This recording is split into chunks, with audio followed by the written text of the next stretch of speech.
यहाँ कल जो हमारा इलेक्शन कमीशन ने फैसला किया इस्लामाबाद की 3 सीटों का, उनकी फैसले की कॉपी लेने के लिए हम आए और आज आप हमारी इस मीडिया टॉक को कवर करने के लिए आप सब तशरीफ लाए।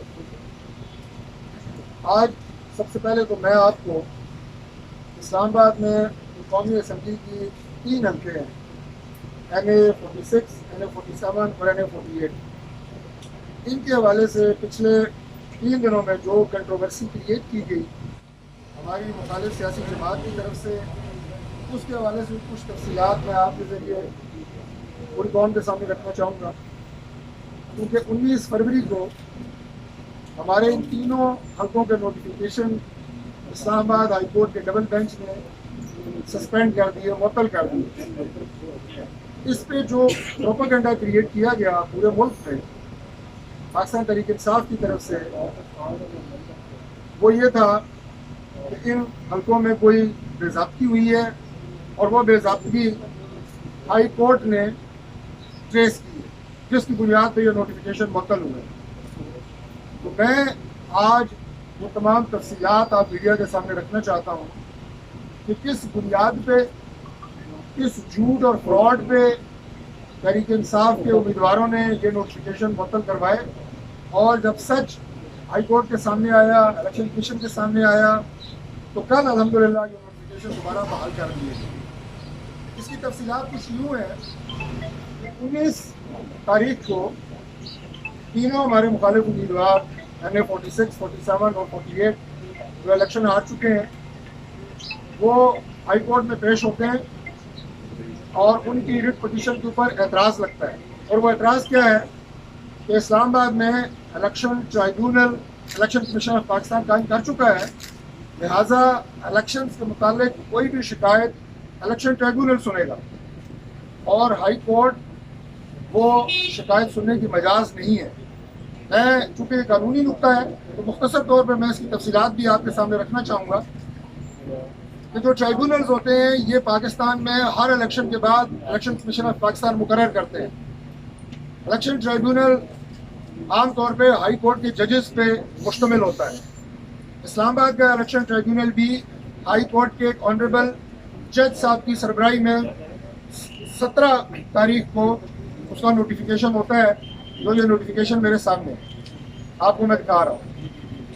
अब ट्राइब्यूनल बनने के बाद बाकी अदालतें इलेक्शन से मुतालिक केसेस क्यों नहीं सुनती, उसकी सिर्फ एक वजह है, और वो ये है कि सबूत हर एक फर्द के पास होते हैं।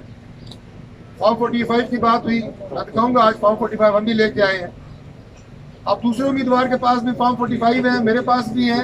इसका तयन करना कि कौन से फॉर्म 45 असली है, कौन से असली नहीं है, ये ट्रायल कोर्ट का काम होता है।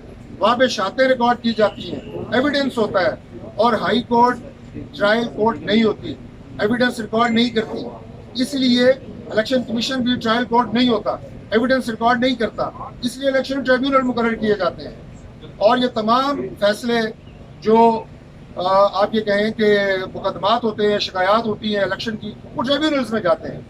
ये नुक्ता एक्सप्लेन करने के बाद मैं आपको बताऊंगा कि 19 तारीख को उन्होंने क्या किया। ये डबल बेंच के सामने पेश हुए और वहाँ पे जाके इन्होंने झूठ बोला कि इलेक्शन ट्राइब्यूनल इस्लामाबाद का कायम नहीं हुआ। मैंने आपको 17 तारीख का नोटिफिकेशन दिखाया है और ये 19 तारीख को जाते हैं और कहते हैं जनाब कि ट्राइब्यूनल कायम नहीं हुआ।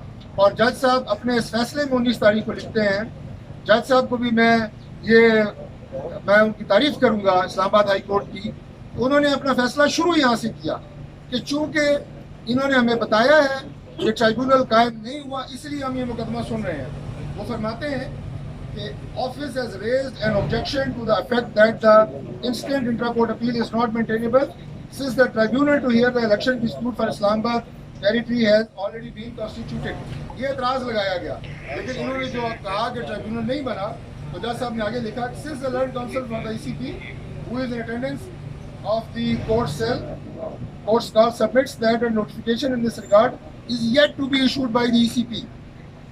इन्होंने वहाँ पे ECP के वकील को भी साथ में लाया, झूठ बोला कि notification is yet to be issued। बहरहाल अगले दिन जब पता चला इस्लामाबाद हाई कोर्ट को, तो उन्होंने अपने फैसले के अंदर ये लिखा Given the fact that an election tribunal for the Islamabad Capital Territory has already been constituted through notification dated 17 February issued by ECP, it would not be appropriate to proceed further